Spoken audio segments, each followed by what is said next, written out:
RCFM Incanto. Buonasera a tutti e benvenuti per il nostro ritro musicale Incantus. Salutiamo a Francesco Da Gregorio che si occupa della tecnica di emissione. La nostra invitata di stasera, 25 anni, ci viene da Morosaia, è impastata da un canto corso da poi sempre. Scrive, compone e canta. Ha fatto esce 2 anni fa il suo primo dischetto che si chiama Mai più zitta e di entrare ad approntare piano piano un altro. Ci va a piacere stasera di bene a cantare per noi. Allora, ascoltiamo subito a Carlo Tarini.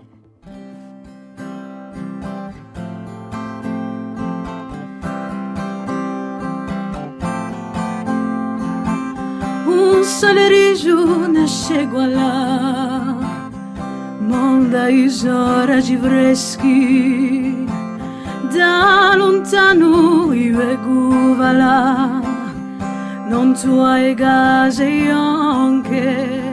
Santo un pianto, allora canto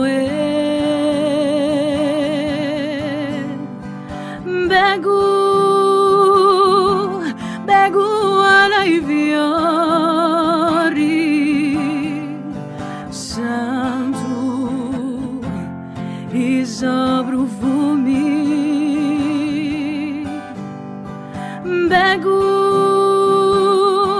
Bego ai fiori, risento l'isola ciumi.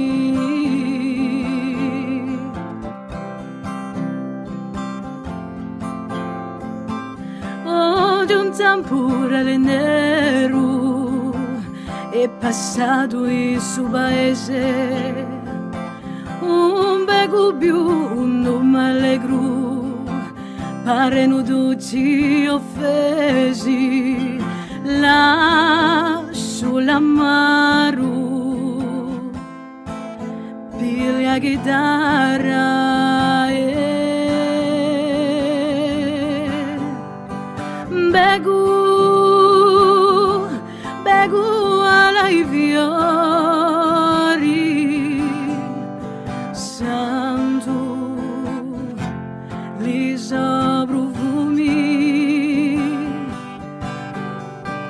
bego ai fiori,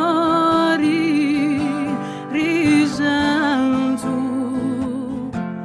l'isola ciumi.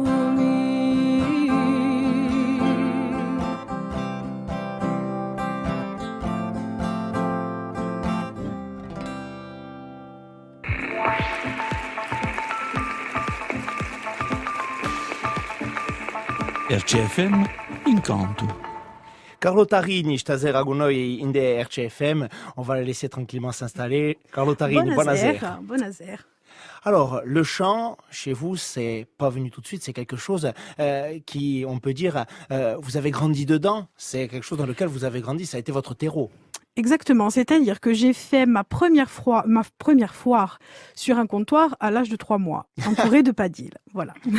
Donc c'est de là que tout est venu. Et après, comme mon père chante beaucoup, des padilles et tout ça, pour toutes les soirées, etc., j'étais évidemment là.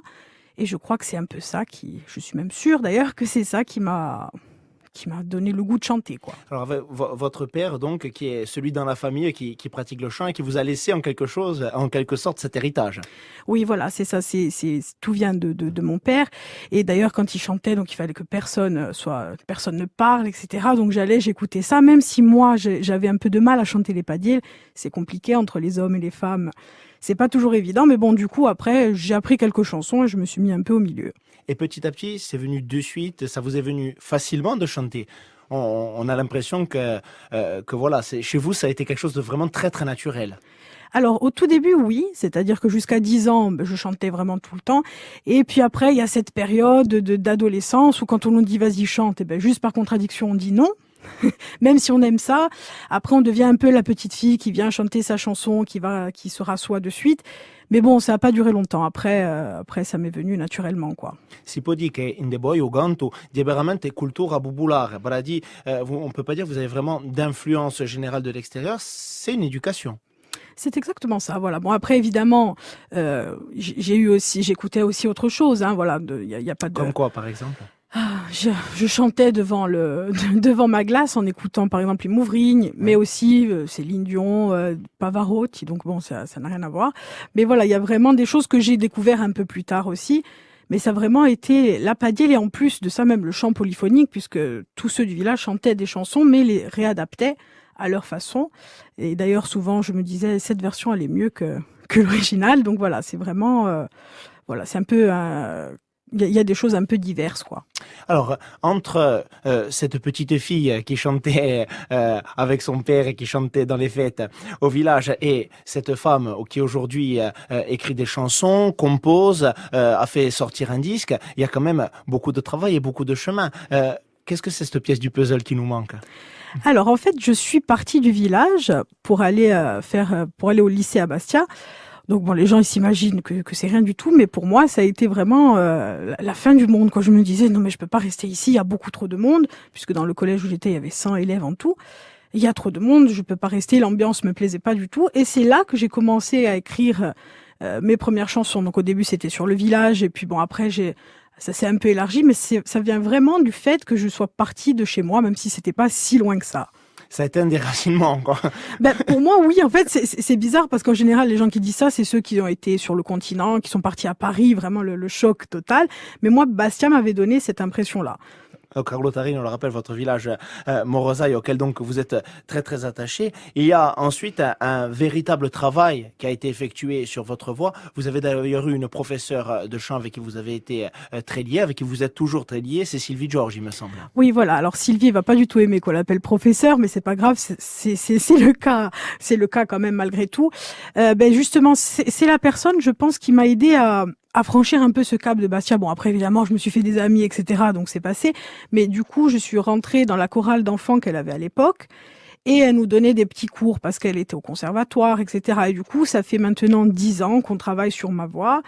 Et que bon, même si on travaille pas assez, parce qu'on travaille jamais assez, qu'on essaye de perfectionner tout ce qui est technique, quoi. Et au-delà de cette technique, on va dire qu'on voit que vous avez beaucoup travaillé sur la justesse, sur la perfection vocale. Il y a aussi une autre école que vous avez abondamment pratiquée, et moi que vous dites avoir abondamment pratiqué, c'est celle du comptoir, qu'il ne faut pas sous-estimer. Ben non, parce que c'est vrai que c'est là qu'on découvre vraiment qu'on aime chanter, parce que justement, quand je suis arrivée à Corté à la fac, on rencontre des gens qui ont la même passion. Il y a aussi une autre passion qui est de boire un coup ensemble, de passer une très bonne soirée. Mais c'est vrai qu'on a passé des soirées à chanter, des fois jusqu'à 5-6 heures du matin, quoi. Et on peut dire que en Corse, dans la jeunesse, il y a un bouillonnement culturel autour du chant et sur cette thématique-là. C'est le partage par le chant. Oui, ben c'est exactement ça, parce qu'en fait, ça réunit tellement de générations, puisque au comptoir, il y a évidemment des jeunes, mais il y a également des gens plus âgés. Et du coup, on apprend d'une certaine façon. Alors bon, des fois, c'est vrai qu'arrivé à une certaine heure, je pense que peut-être qu'on apprend plus, mais on partage quand même beaucoup plus. Et en tout cas, il y a le plaisir de chanter, comme vous dites, et la découverte de peut-être d'une certaine forme de musique aussi, qui est celle des cafés, des comptoirs, mais qui sont quand même des lieux de vie et de société. Ben, je pense, de toute façon, le chant, c'est un partage, donc on ne peut pas on peut pas non plus parler que de technique, que de choses comme ça. Donc c'est vrai que ce côté-là, d'être avec les gens, tout simplement, c'est aussi une très très bonne école, je pense. Alors, on va écouter peut-être une deuxième de vos chansons. Qu'est-ce que vous allez nous chanter maintenant? Alors justement, comme on parlait du village, je vais vous chanter Un Paese. Qui est une création qui est sortie sur votre premier album. Il est sorti il y a 2 ans. Le disque s'appelle My Beauty, c'est ça? Oui, voilà, My Beauty. Alors on écoute tout de suite votre chanson. On va vous laisser vous installer. Donc Carlo Tarini ci viene da Morosaia per cantarci Ezo canzone stasera. E qui c'è da cantare un constrato di Uso primo ischetto, un My Beauty, una canzone che parla d'uso paese. Subito di un paese.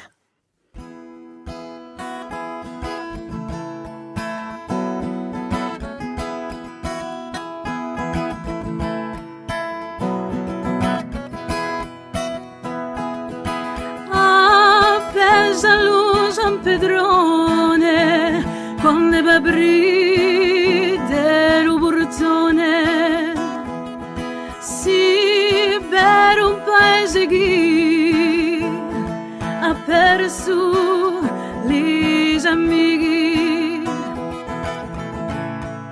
o come l'era vivo, alle piccole illusioni, noi ti lasciamo un amore, qui si è spanto il cuore,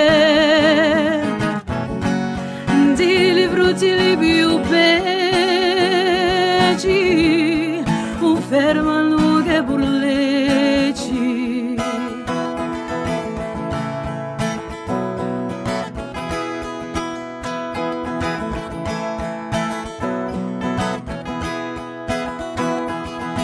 Oh, di un sentimo manco più, e di a me che tu faci tu, e di addoia l'anima, un si vede una lacrima, per piacere oggi a notti,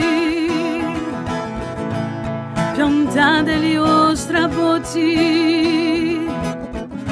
noi ti lasciamo un amore, qui si è spanto il cuore, di li frutti li più belli, un fermano che burleci.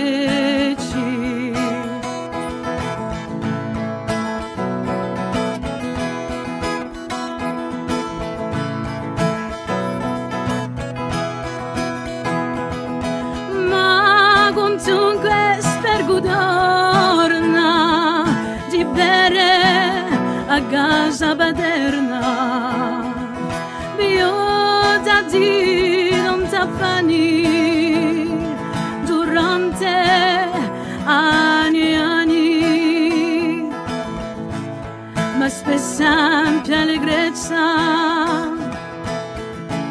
ma mai con amarezza, noi ti lasciamo un amore, qui si è spanto il cuore, di li frutti li più belli, un fermano che burleci.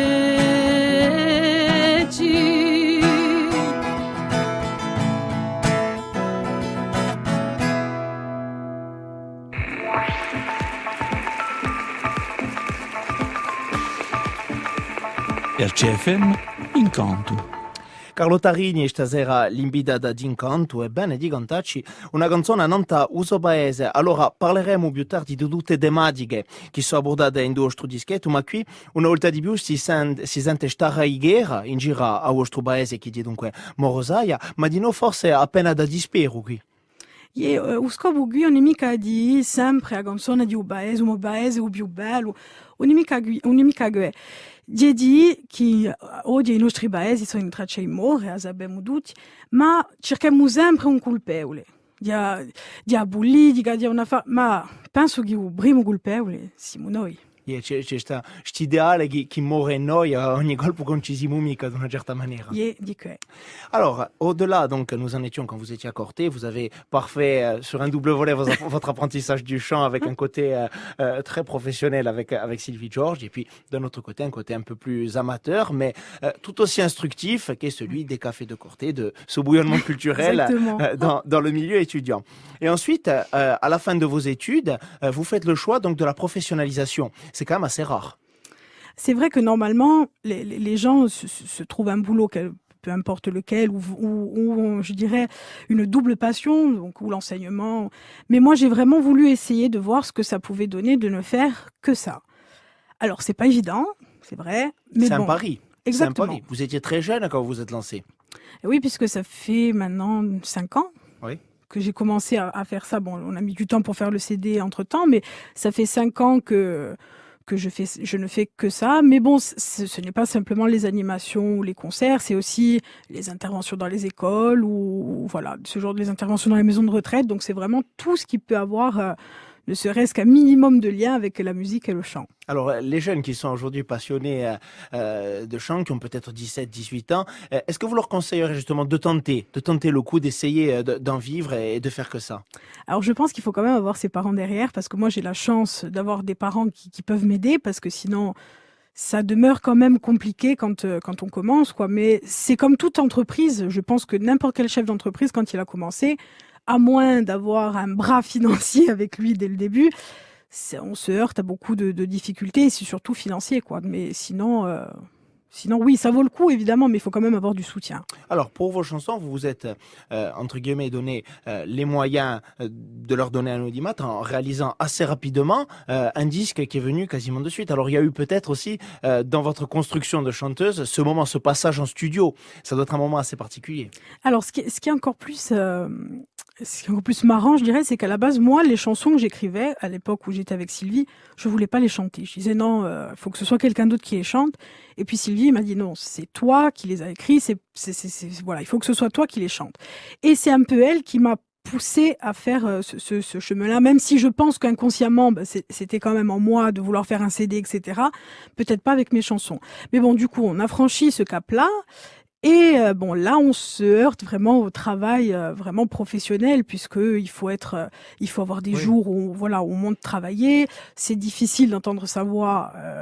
C'est là peut-être où on fait la différence entre justement l'amateurisme et le milieu professionnel, où on demande de la musique une autre excellence qui est celle de quand on s'amuse avec ses copains. Exactement, voilà, ça a vraiment été donc on a fait appel à Jean-Bernard Rondigogne, mais il y avait aussi Anthony Agostini qui travaillait avec nous, donc on a travaillé pendant plusieurs temps pour essayer d'arriver à faire que mes petites chansons que je jouais justement au comptoir soient vraiment des chansons et ne soient plus des mélodies, parce qu'il y a une différence entre la mélodie simplement comme ça et après une chanson avec une intro, etc. C'est plus la même chose. On peut dire que oui, c'est une autre école pour un musicien. Le passage au studio, c'est un moment déterminant. Oui, et heureusement que justement il y avait des musiciens, parce que si j'avais été toute seule, voilà, je n'aurais pas pu faire un travail aussi précis et aussi justement professionnel que des gens qui ne font que ça, quoi. C'est pour ça que vous avez fait le choix d'en appeler à des professionnels, des gens dont la musique est le métier.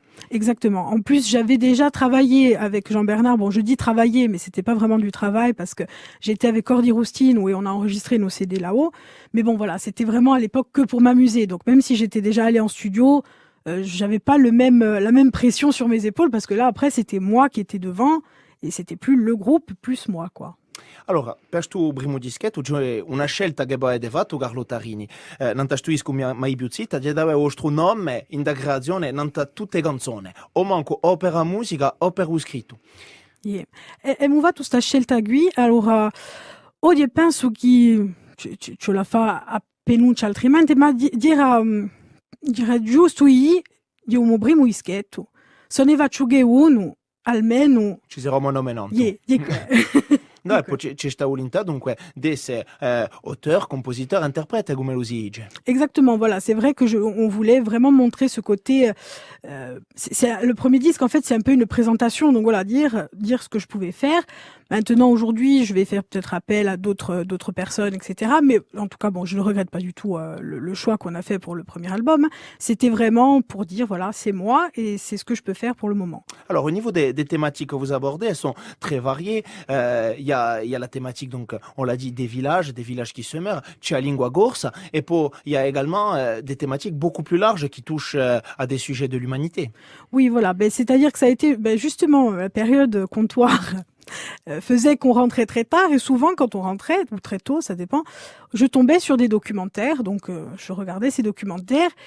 Et c'est de là que j'ai été frappée par pas mal de choses que je regardais même les informations, parce que ça, il n'y a pas besoin de regarder des documentaires, comme la guerre dans le monde, etc., la cause de la Palestine, voilà, ça a été des sujets qui m'ont touchée à ce moment-là et qui ont fait que je ne pouvais m'exprimer qu'avec une chanson. Et effectivement, la chanson est un moyen d'expression, et c'est peut-être aussi le rôle de l'artiste à un moment donné d'interpeller et de poser des questions.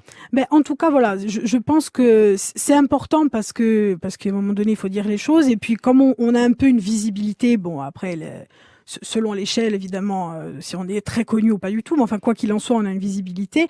Et donc c'est bien d'interpeller autrement que justement que par la leçon ou que par dire voilà, regardez, ça c'est pas bien. Il y a peut-être aussi une autre approche à faire. Et d'ailleurs, votre écriture, on peut dire, casse un petit peu avec cet héritage, qui est un héritage très politisé de l'écriture en Corse. Vous avez tendance davantage à renvoyer les gens devant leurs propres responsabilités, que ce soit au niveau de la langue corse, au niveau des villages, comme au niveau des problématiques de la Palestine ou des émigrants qui arrivent ici coupés de leur pays. Oui, c'est-à-dire que je pense que c'est bien de dire que la faute elle vient d'un tel ou un tel, mais à un moment donné, il faut se dire, voilà, moi, qu'est-ce que je fais ou qu'est-ce que je peux faire? Et puis, quand on regarde, on se dit que finalement, on n'a pas forcément fait que des grandes choses, même s'il y a pas on n'a pas tort à 100% à chaque fois. Il faut pas non plus après s'auto-flageller, c'est pas du tout ça. Mais il faut prendre en considération les erreurs qu'on fait, je pense. Alors, quand vous mettez que vous composez une chanson, comment ça se passe? Est-ce que vous partez du texte? Est-ce que vous partez de la mélodie? Comment vous procédez? Alors, en fait, ça dépend. Il n'y a pas eu une chanson qui s'est passée de la même façon. C'est-à-dire que souvent, j'écrivais un texte, je le laissais de côté, et puis plus tard, je revenais pour la mélodie. Mais par exemple, comme pour Beg ou Balaivior, ça a d'abord été la mélodie qui a été faite, et puis après, j'ai fait un texte dessus. Il n'y a pas de règle, en fait.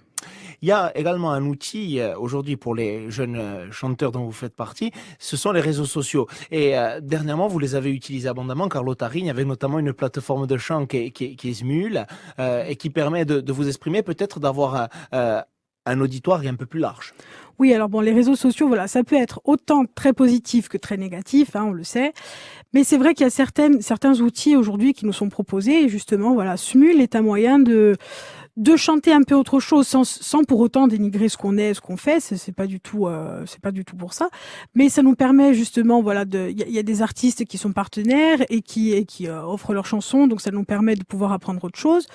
Et justement de montrer aux gens que c'est pas parce qu'on chante en corse qu'on ne peut pas chanter en d'autres langues et que le corse peut être aussi moderne que traditionnel et que voilà, on est un chanteur avant tout. Après, évidemment, on a quand même cette identité chez nous qui fait qu'on est un chanteur corse avant tout. Mais voilà. On remarque justement que beaucoup de chanteurs corses sont présents sur ces plateformes-là et ils impressionnent par leur qualité vocale souvent. Oui, c'est vrai que, voilà, par exemple, comme Jérôme Ferrari, qui est un ami à moi, qui a notamment composé aussi, qui m'a aidé à composer sur le premier album. Voilà, c'est vrai que ça permet aux gens de sortir peut-être un peu de l'anonymat aussi, de se faire connaître et de montrer que chez nous, on a un talent incroyable de partout, quoi. Et on se rend compte que ces vidéos qui circulent sur les réseaux sociaux où il y a des chanteurs qui sont corses, qui in più di questa soggrazione cantano in lingua corsa, eh bien, quand leur voix franchit les frontières, qu'elle arrive devant des Américains, des Anglais, il y a toujours un waouh. Et oui, parce que voilà, moi j'ai fait l'expérience parce que bon, quand généralement j'utilise ça pour chanter en anglais ou en français. Et là dernièrement, nous avons fait une chanson à moi et j'ai reçu beaucoup de retours très positifs de gens d'Amérique, de gens de je sais pas trop d'où, enfin du monde entier. Et c'est vrai que ça fait plaisir parce qu'on se dit voilà, on n'a pas besoin finalement de chanter en anglais pour être reconnu entre guillemets par les Anglais. C'est le fait qu'on soit seul à chanter dans cette langue, je pense que c'est aussi notre force. Oui, et puis il y a un côté d'assumer aussi ce qu'on est qui se voit à l'extérieur peut-être. C'est possible, c'est possible.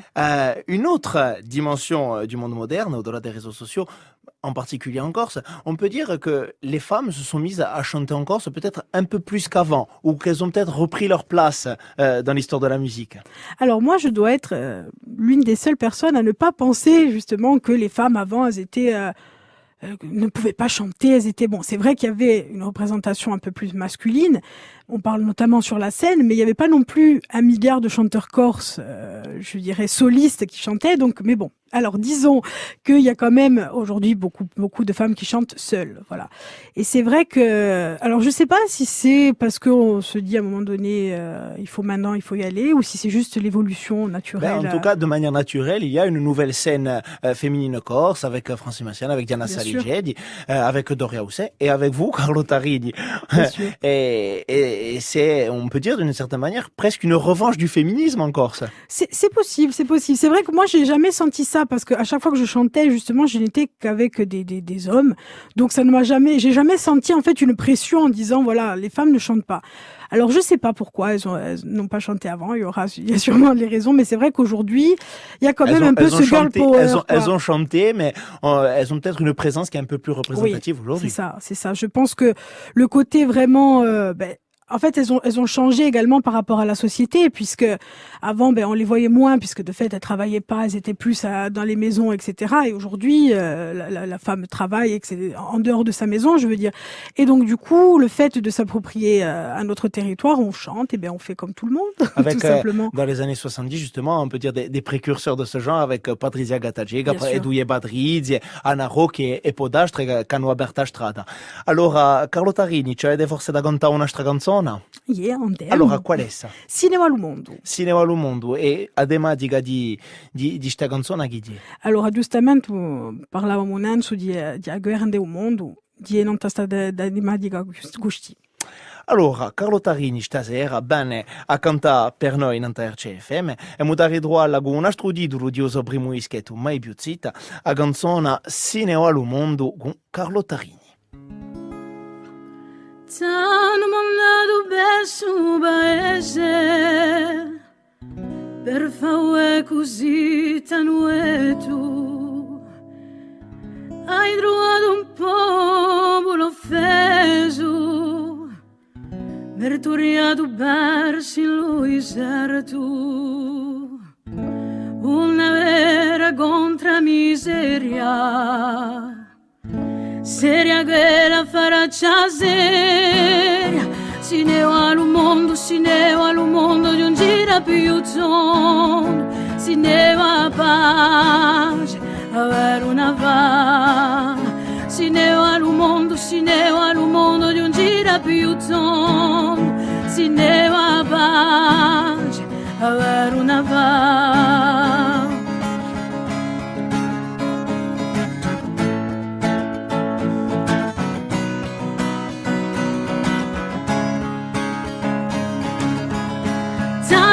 Tu la pulire tutti i carugi e i giassi allora hai pensato così ce la fa non c'è tempo da massi donne si erano da che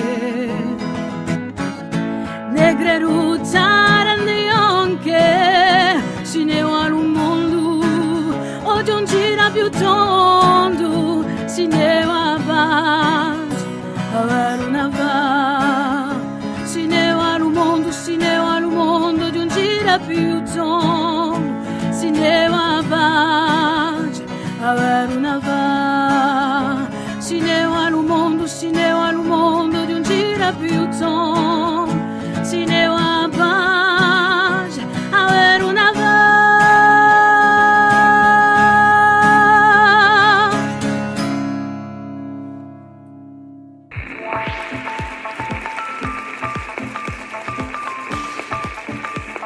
RCFM Incanto.